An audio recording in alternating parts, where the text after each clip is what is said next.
नमस्कार दोस्तों, आप सभी को धन्यवाद और जो कि मेरी वीडियो को इतना सारा प्यार मिल रहा है आप लोगों के द्वारा और आप सभी का स्वागत है मेरे चैनल में। कैसे हैं आप सभी? और बड़े प्यारे-प्यारे कमेंट आप करते हैं। ऐसे लगता है जैसे हम लोग आपस में कन्वर्सेशन कर रहे हैं और यही संवाद हमारे हो जाते हैं। लगता ही नहीं है कि हम एक-दूसरे को जानते नहीं हैं। कितने सारे जो लोग हैं, अलबेला व्लॉग, आप तो मेरे से इतनी सारी चीज़ें पूछती हो और बहुत सारी हैं जो लोग मेरे साथ जुड़े हुए हैं। आप सभी का बहुत-बहुत धन्यवाद। और मैं आपको आज ये बताना चाह रही हूँ कि आप लोग पूछते हो ना बुक्स वगैरह के बारे में, तो मैं कई सारी वीडियोज़ में आपको बता चुकी हूँ बुक्स के लिए और प्रॉपर मैं आपको यहाँ बता रही हूँ, तो वो बुक्स ना बहुत इम्पोर्टेंट है। इस बात को आप गाँठ बाँध लेना कि इससे कम में आपका काम नहीं चलेगा, क्योंकि एलटी की जो परीक्षा है ना वो कम कम लेवल की नहीं है। उसमें देखो आपकी तिथियाँ भी पूछी जाएँगी, मिलान के क्वेश्चन्स आएँगे, कथन निष्कर्ष के क्वेश्चन आते हैं, आपसे पंक्तियाँ पूछी जाती हैं और कॉन्सेप्ट के क्वेश्चन आते हैं। है ना? रचनाएँ पूछी जाती हैं, तो इन सब के लिए आपको अलग-अलग पढ़ना पड़ेगा। तो सबसे पहले नंबर 1 रामचंद्र शुक्ल, ठीक है? मोस्ट इम्पोर्टेंट एक किताब हो गई।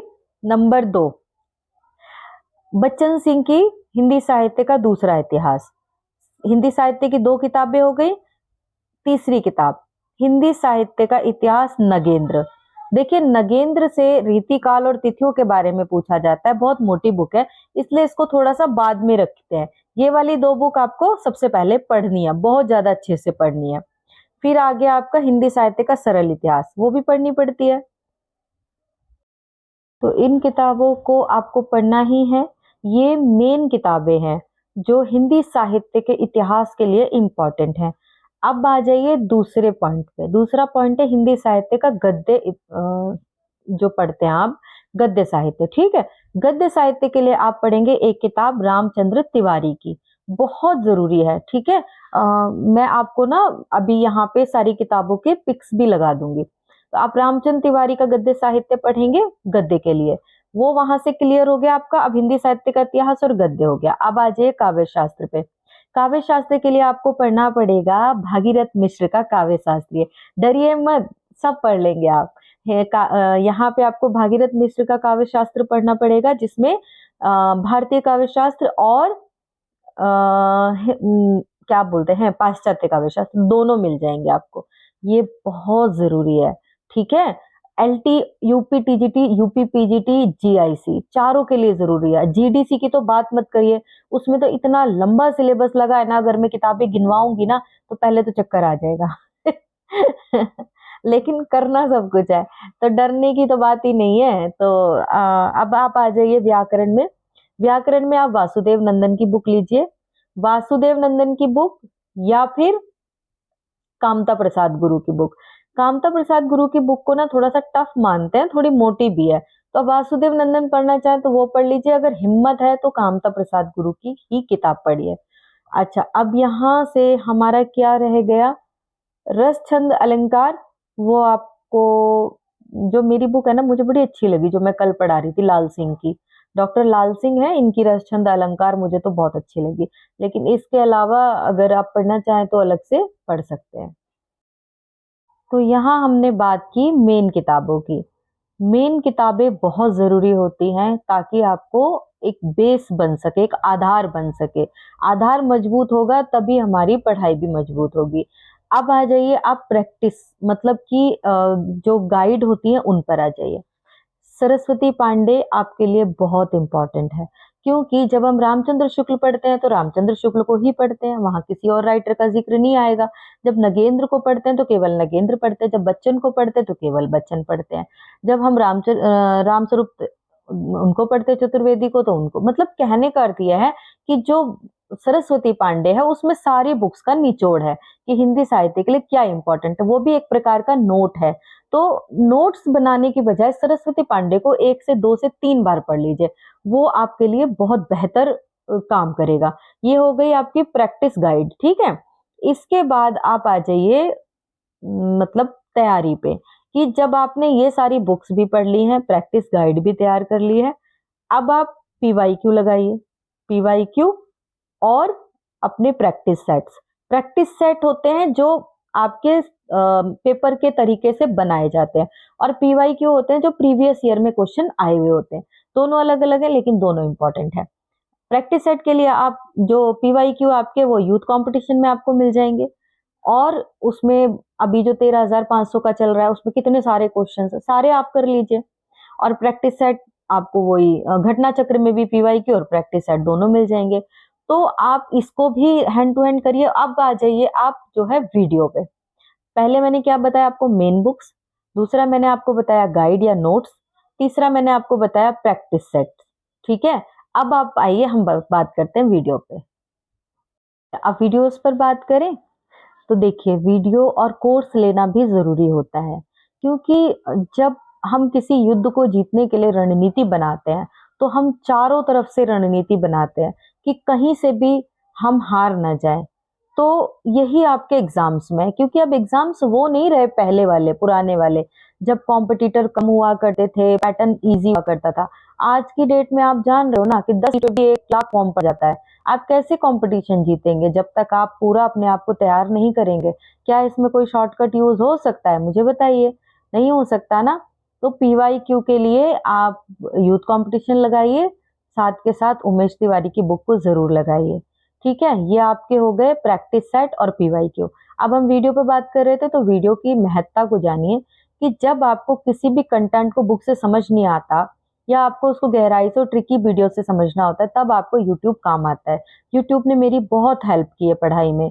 तो जरूरी नहीं है कि किसी एक ही वीडियो को मैंने देखा है, ना जाने मैंने कितनी वीडियोस को देखा है। जहां मुझे जिस कंटेंट में दिक्कत आती थी मैं उस वीडियो को देख लेती थी।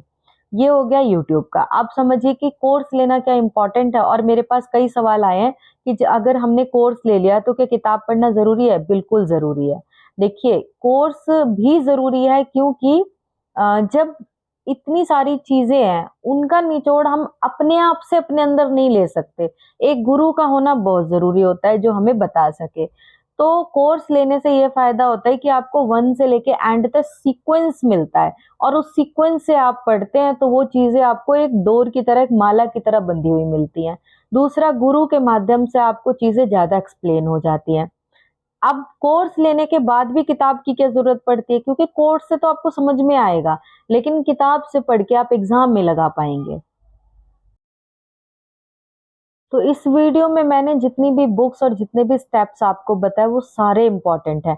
उसमें से एक भी आप स्किप नहीं कर सकते हैं। और इसके अलावा तो मैं टेलीग्राम पे भी पढ़ती थी, और टेलीग्राम पे क्वेश्चन आंसर्स भी सॉल्व करती थी, क्विज भी लगाती थी। तो आप सोचिए मेरे पास कितना सारा हो गया, मैंने ये सब किया है। तो क्या आप नहीं कर सकते हैं? बिल्कुल कर सकते हैं, क्योंकि किसी एक किताब के पढ़ने से एग्जाम क्रैक नहीं हो पाएगा। तो ये बहुत ज़रूरी है, आपको करना पड़ेगा। कैसे करेंगे? ये आप खुद अपने आप को तय करवाइए कि नहीं, मैं अगर नहीं किया तो फिर नहीं हो पाएगा।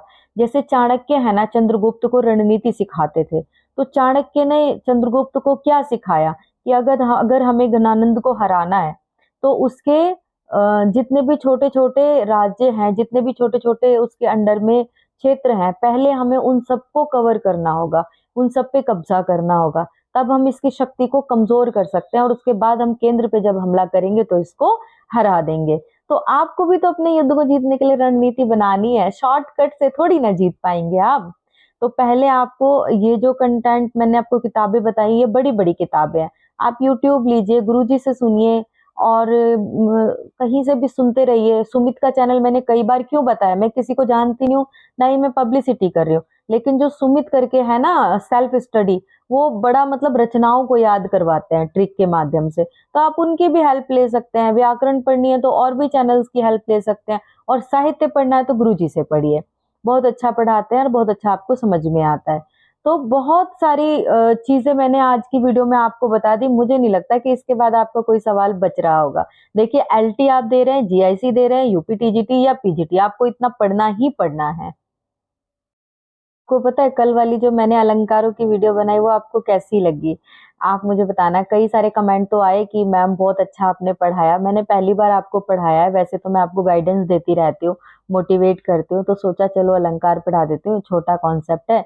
और वैसे मैं ना सारे अलंकार एक ही वीडियो में पढ़ाने वाली थी, लेकिन आप जानते ही हो मेरा काम है और मैं भी बहुत ज़्यादा थक गई थी, रात भी हो गई थी, तो आधे अलंकार रह गए थे, तो कोशिश करूँगी कि आधे अलंकार अब एक और वीडियो बनाऊँगी। तो मेरी 2 वीडियो में ही जितने अलंकार होंगे उससे बाहर अलंकार तो पेपर में आते ही नहीं है, क्योंकि मेंशन कर रखा है एग्ज़ाम्स में, जीडीसी में भी मेंशन है कि कितने अलंकार आएँगे, उसी के आधार पर मैंने वो वीडियो बनाया था और उतने ही अलंकार आपको देखने को मिलेंगे। तो मैं चाहती हूँ कि आपको बहुत अच्छे से समझ में आए और ऐसे ही बस मेरे साथ बने रहिए। इतनी अच्छी-अच्छी हिम्मत आप देते हैं, इतने अच्छे-अच्छे कमेंट आपके मुझे मिलते हैं कि एक माँ योद्धा होती है और आप उसका प्रतिरूप हैं। बहुत-बहुत धन्यवाद। आप लोगों की शक्ति से ही ये मतलब माँ भी अब शक्तिवान बन रही है और इस माँ के साथ आप भी शक्तिवान बनिए ताकि हम दोनों एक-दूसरे का मतलब सपोर्ट करके आगे बढ़ सकें और सच में मेरी गाइडेंस के बाद अगर आप में से किसी की भी जॉब लगती है ना, तो मुझे बहुत खुशी होगी। और मुझे अच्छा महसूस होगा कि चलो किसी का तो भला मेरे कहने से हुआ। तो बने रहिए आप मेरे चैनल में और आपके क्वेश्चन के आंसर्स लगातार मैं देने की कोशिश करती रहूँगी। लेकिन प्लीज़ शॉर्टकट के पीछे मत भागिए। तैयारी अब आप कह रहे हैं ना कि मेरा कम समय बचा है, कम समय में तो आप यूथ पढ़ सकते हैं, उमेश पढ़ सकते हैं, उमेश तिवारी पढ़िए और घटना चक्र पढ़िए, बस इसी को रटिए और रटने के बाद बैठ जाइए एग्ज़ाम में।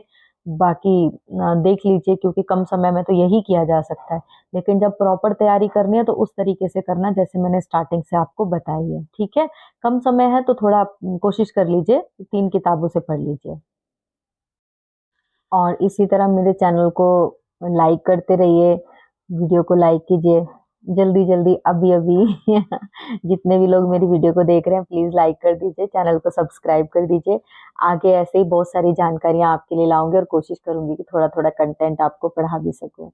साहित्य तो पढ़ाना मेरे लिए बहुत मुश्किल होगा क्योंकि उसके लिए प्रॉपर क्लासेस करानी पड़ेंगी ना।